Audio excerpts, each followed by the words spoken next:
Hello, hello, hello. Good morning po sa inyong lahat. Nais ko po munang manalangin po tayong panandalian bago ko po umpisahan ang aking mga gawain. Umpisahan na po natin. Baginoong Maria, napupuno ka ng grasya. Ang Panginoon Diyos ay sumasayo. Bukod kang pinagpala sa babaeng lahat, pinagpala naman ng iyong anak na si Jesus. Santa Maria, Ina ng Diyos, panalangin mo po kaming makasalanan ngayon at kung kami mamamatay. Amen. O Jesus ko, patawarin mo po ang aming mga sala. Iligtas niyo po kami sa apoy ng impyerno.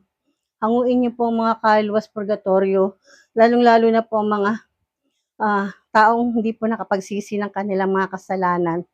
Katamis-tamisang puso ni Jesus, iligtas niyo po kami. Pagkalooban niyo po ng kapayapaan ng buong daigdig, lalong-lalo na po ang bansang Pilipinas.